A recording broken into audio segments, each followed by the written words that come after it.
Okay, so now we go to Sinead O'Connor, Sinead, who we have not covered. we have not. And yeah, and it's the only 1987 album as well. And Josh gets the first take. And first, though, Matt's going to give us some Yep. numbers. So The Lion and the Cobra by Sinead O'Connor comes in at number 254 in the 1980s on Best Ever Albums, number 33 in 1987, number 1,617 of all time. It's Sinead O'Connor's second highest rated album, behind 1990's I Do Not Want What I Haven't Got. And this album did not make Rolling Stone's list, and Sinead O'Connor is ranked number 575 of overall artist rankings on Best Ever Albums. So I only know Sinead O'Connor from kind of like the SNL ripping up the Pope picture, and Nothing Compares to You. I think those are my two like touch points for her as an artist and like personality. So I think as a result, I kind of always thought that she's like a serious artist, quote unquote, and like makes serious music. And I was I was greatly mistaken after listening to this album about how wrong I was on my perception of her. I love this album. It was shocking to me how listening to it, because it was just so kind of knocked me off my feet and caught me by surprise. She has such a power and range to her voice, and she goes from breathy and kind of hushed singing to kind of making different yells and wails and singing, full on. And there's a just a real interesting sound to her. She's definitely a kindred spirit to me to like Kate Bush in terms of her artistry or creativity in her music. And she, this album has a lot of different sounds and things going on in it. She's got some kind of more upbeat pop songs like Mandinka, which is like straight up, got some hard rocking guitar and kind of an upbeat tempo to it. And then she kind of goes spoken word at times with something like Never Gets Old, where it's just her saying stuff, and then there's like wailing at the end and chanting in it. And she also can go to like, it's almost like a dance track on something like I Want Your Hands on Me, which is also obviously like a sexual like desire song. And she has like ballads and kind of story songs as well. The first one is about a lover lost at sea that's going to come back, and there's a lot of different, every song kind of sounds different but is also uniquely her, and I really responded to that. This is another album that doesn't really sound like the 80s of this time too, which is another thing that's kind of like Kate Bush like, is that it's really kind of uniquely her sound, I found, while also being able to kind of play in the different genres. And genre's not really the right word. It's just kind of different tones or different feelings in each of the songs. There's I just really like this album, and it was one that I immediately wanted to listen to again. And it this is her first album, right? Her debut album. Yep. Yeah. So debut. this is like a really strong debut as well, in my opinion. And I could see there is there is kind of like a Irishness, slight Irishness to her sound, or to her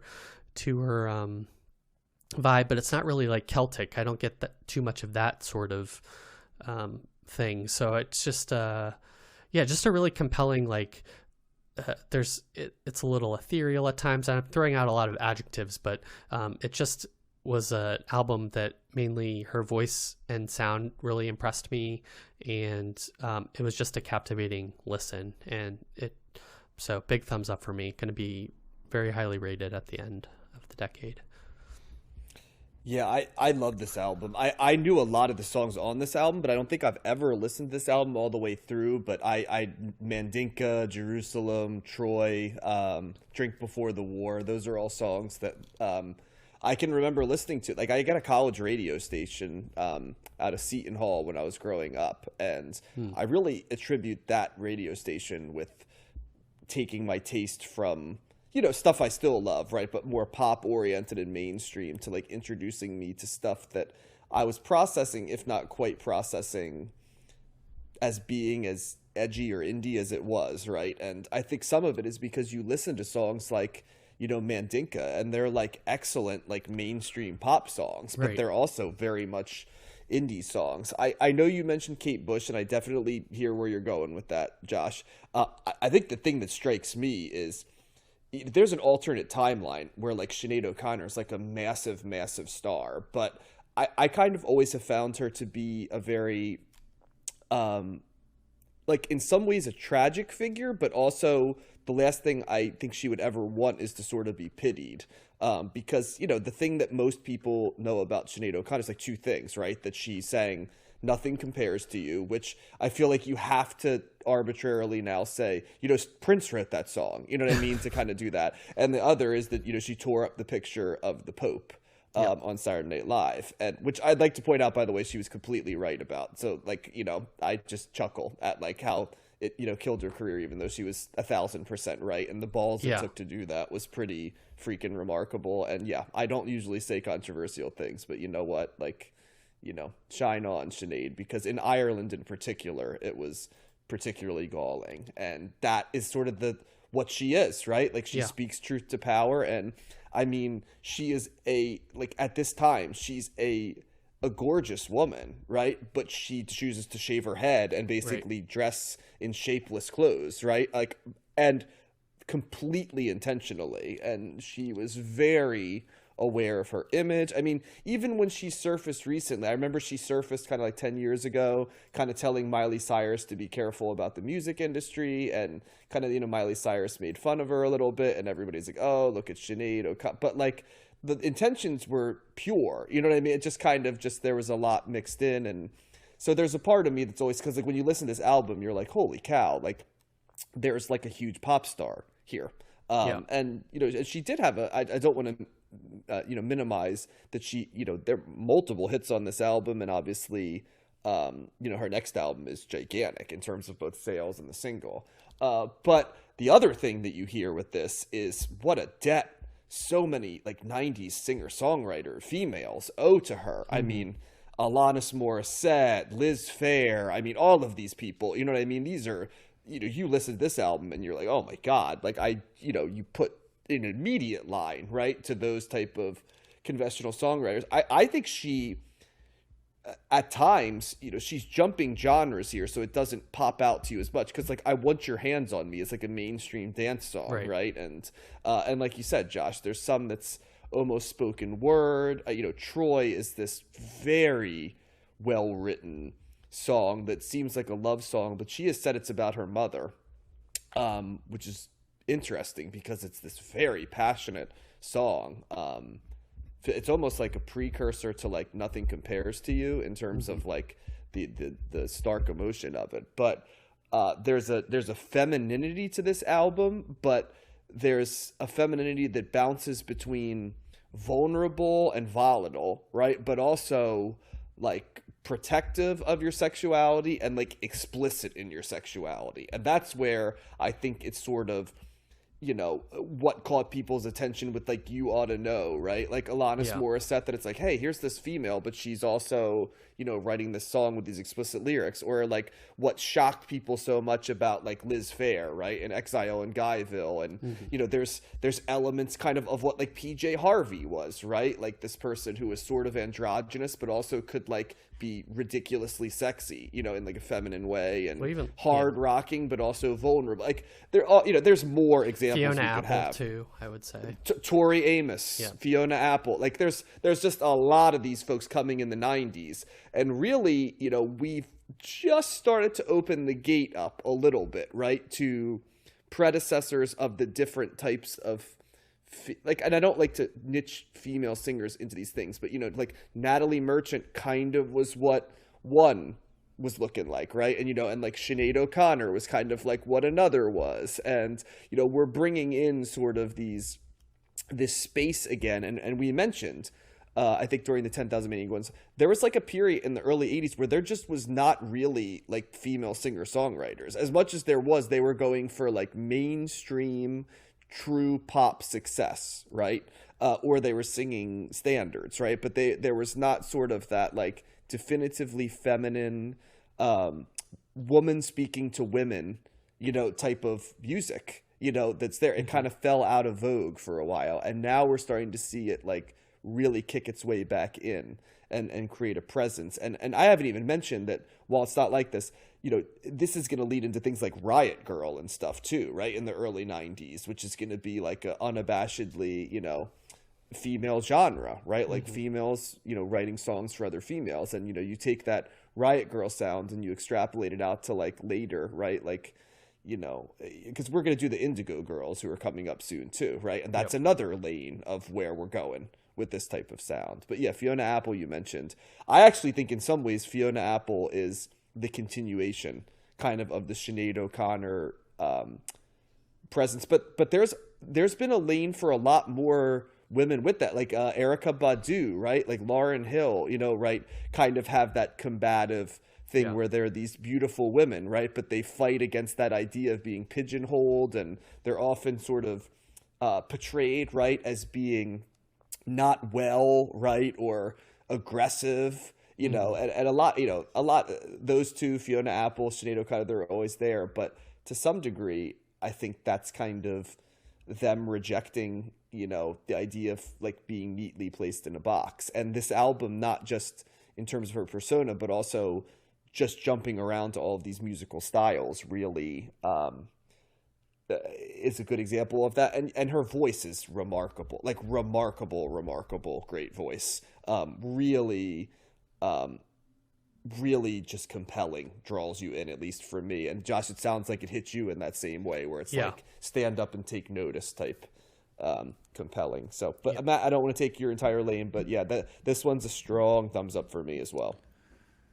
Yeah, so any notion, because I know this has been said in the past or like hinted at, like, oh, maybe female singer-songwriters don't connect with me as much as maybe they do with other people, like, should be dispelled with this record because this album is freaking awesome. Like, this is I was so surprised with this album. You found it, Matt. Here's the one. I mean, I'm with you, Josh. Like, my touchstones with Sinead O'Connor, basically those two things as well. Never really... never thought to explore her. I think when I saw that this album was coming up, I was like, oh, okay, whatever. And so it's just one of those examples of how a preconceived notion can totally, it will be wrong, but also B, make you just do a 180 fairly quickly, and then make you realize how great of an album you're actually listening to, and then be even more into it because you're so surprised by how good it is. And the more you listen to it, the more, intricacies you can see. The variety here is just fantastic. It's like each song is like it's just doing a totally different thing. And but at the same time, it all flows really well together. Not a bad song on here. Really interesting stuff happening musically. Her voice absolutely sounds great. And it was just a really interesting listen. There's a lot of touch points. You guys like hit some of them. One of the first that I thought of was, hearing her voice reminded me a lot of Susie Sue. And what she was doing. And this is one of the other cool things about kind of doing what we're doing is that, we heard that album, the Susie and the Banshees album, Juju, like, I don't know, last year. It's so long ago. That was an early 80s record. And then when you hear another album come out that, many years later, that you're like, oh yeah, this is where they're picking this up from. Laurie Anderson's on here as well. There's a very, that, what is it? Never Get Old. That, I think that's the song, where it's just like, it's very, that's just the, like that. I was like, that's Laurie Anderson. Is that Laurie? And then it goes into this thing that then it stops that, does that for a couple minutes, and then it goes into this thing that sounds like, not vocally, but musically, sounds like something Radiohead would do, there's absolutely Kate Bush, is in here as well. Sometimes her voice sounds a little like Tanya Donnelly from Belly, there's like the Belly kind of thing, and that's a band that came later on. But yeah, this is definitely foreshadowing some of the stuff that's coming later. I'm hearing The Cure in here. I'm hearing Enya in here. It's just so Prince, that, what is it? I Want Your Hands on Me is like got that Prince funk guitar, kind of thing it's happening. Like a Prince song right out of Central Casting. Yeah, it could, right. Yeah. So then you're like, that makes sense that they would kind of connect later on. And I guess that they had some beef, though. That something came out of that they weren't really friendly after Nothing Compares to You, which is sad. But I heard Katie Pearson, B-52's, like some of her vocals sounded similar here. So I'm just a lot of all this hodgepodge of like other things that we've done, stuff that would still come down the road, really coming in together. But man, just really interesting stuff. Indie rock for sure. I mean, Jackie, Don't Just Call Me Joe is a really interesting way to end this record. These songs with these distorted guitars, that are happening, and it's not really going much beyond that, but it's just it's a cool sound. The tone and the distortion that she's getting with the guitar there's really interesting. Just a lot of great choices here. It must have been really interesting kind of to be a fly on the wall as this record's being put together, or just being there in the conversations that are happening between probably Sinead O'Connor and whoever who produced this. This was produced by Sinead O'Connor and a guy named Kevin Maloney, who I'm not sure who is, but he actually wrote Don't Call Me Joe as well. So it just would have been really interesting to hear those conversations and let's throw this in there, let's do that, because there's definitely some stuff happening studio-wise in here as well. But Troy was a great song. Jerusalem was a great song. Drink Before the War might be my favorite song on this. I just love that, the way that builds, and her voice just sounds so great. It's so good. What's all that? 3 of those songs are remarkably good lyrically too. They're really strong lyrically. Yeah. And I know that's not your thing, but like I feel like the music is suitably epic to the epic in the sense of not like over the top, but like it just caresses it. And even if you're not listening to the lyrics, like you may not have, Matt, like I think it evokes what the song is about. Like it doesn't take much to realize that like Troy, right, is about like the loss or even death of a relationship, right? Like it just sounds like it, Yeah. So it's just it blew me away. I had no idea, like some of these artists like Sinead O'Connor, Katie Lang, artists you've heard of for so many years, and you're like, oh, okay, and you like there's assumptions that you have for whatever reason. You're just like, I just never, when they came out, I was listening. This is 1988, 87, like Appetite for Destruction's out, and I'm still into hair metal and whatever, and so that's kind of that's what I'm into. And when I hear Sinead O'Connor, whatever, so there was no reason for me to explore this or get hooked into it. But so another reason why what we're doing is pretty cool. But yeah, this is good stuff, man. Big thumbs up. Very, very impressed with this record. Me too. I do want to go ahead. I'm sorry, Josh, you go first. I was going to say there was a documentary that came out last year called Nothing Compares about her and kind of, her, all of the quote unquote controversy and how the media portrayed her, and basically just about her career as well. I haven't seen it, but I'm going to watch it soon, so I will report back. But I added it to the Combing the Stacks movie list as well. It is on Showtime also, if you have that. Well, and a couple other things to know. You mentioned Enya, Matt. Actually, Never Gets Old starts with her. Enya's doing Psalm 91, so which I thought was interesting. Yeah, I saw that. Yeah, and but that's not even like I forget what song it was, but I remember listening. I'm like, man, there's like a little bit of that Enya, that ethereal kind of, mood setting type sound. Yeah, I think it's funny too, because like how young she was when she did this, and how fully formed she came, like both as her influences, but also her own thing, and listening to it in context is kind of remarkable too. But I did see the funny quote where they asked her about the album, and she said, like, I'm really proud of them, she said, of the songs and her reluctance to perform them. For a little girl to have written some of these songs, I wrote my songs as therapy, if you like, but I don't go back to it. I don't want to go there emotionally. I haven't paid all this money for therapy for fucking nothing. Like, and yeah, I mean, the theme on this is intense. You know, it is an intense album in some ways. Yeah. There's joy in it, but it's intense. Oh, for sure. And she was through, she was, looks like she was about 20 when she did this, which again, that's like, Yeah, very young.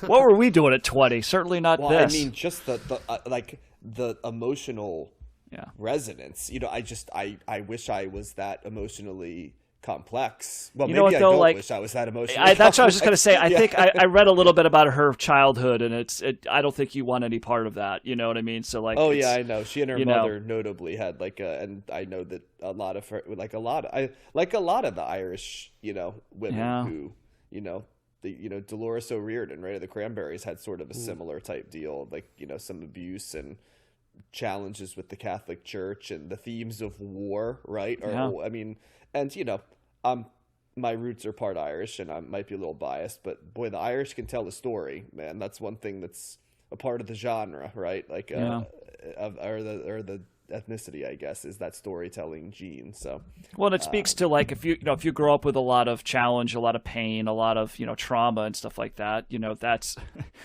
that's where that passion, that energy, that emotion kind of comes out in your art, and that's one of the many reasons why I would never be a good artist, is because I had a way too stable of an upper. Like, what am I going to write about? I don't even like words. My album would be normcore, so borecore. Yeah. I got nothing to say. So yeah, but there's some good guitar lines on this album too. I'd like to point out. Yeah, that's like the orchestra. We've mentioned a lot about just Sinead O'Connor, but the musical accompaniment on this album, arrangements, is excellent. There's orchestration here. Yeah, it's cool ass music, man. Well done. Yep, strong thumbs up for me.